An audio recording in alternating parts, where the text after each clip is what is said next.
Hey, I'm Jason Jenkins for CNET and I'm in London with Samsung's new flagship phone, the Samsung Galaxy S3. Comes in white and blue. Let's take a look. Let's start with this biggest feature, the 4.8-inch screen. This is half an inch bigger than the screen on its predecessor, the S2. The resolution is 1280 by 720 and it looks really bright, colourful, and the fonts are really crisp. It's running Android Ice Cream Sandwich, which as usual has been heavily customised with Samsung's TouchWiz interface. Now, one of the things Samsung is pushing here is the camera. The rear one is 8 megapixels and it's super quick to take a picture.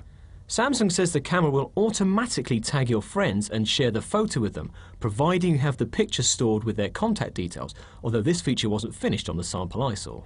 What was working was the burst mode, which lets you take up to 20 photos in one go, and something called Select Best Shot, which takes 8 photos and recommends the best one.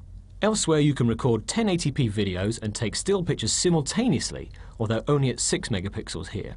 At the front is a 2 megapixel camera, which works with something called Smart Stay to keep the screen from dimming while you're looking at the phone. Inside is Samsung's own quad-core chip running at 1.4 GHz. Samsung says this uses a lot less power than the dual-core processor in the S2. Now combine that with the high-capacity battery, and that means the S3 will last longer away from the mains than the S2, or so Samsung says anyway. There's no final figure for battery life yet, but I'm told to expect roughly 13 hours.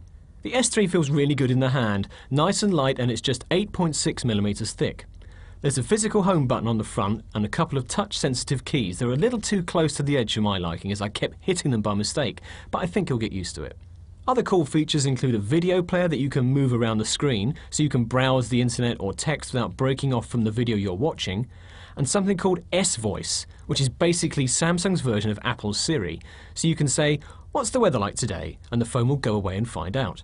With S-Beam, you can share files over Wi-Fi with another Galaxy by tapping the phones together, and you get a free 50GB Dropbox account with every S3, which impressed me. It will come in 16, 32 and 64GB versions, and there's also a micro SD slot for a further 64GB of memory if you need it. But the best thing of all for me is the removable battery, so if it dies you can replace it with a new one, unlike many other high-end phones at the moment.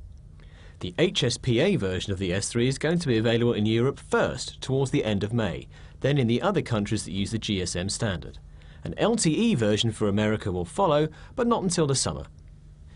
Overall, my first impressions are really positive, but make sure you come back to CNET in a few weeks for our full review.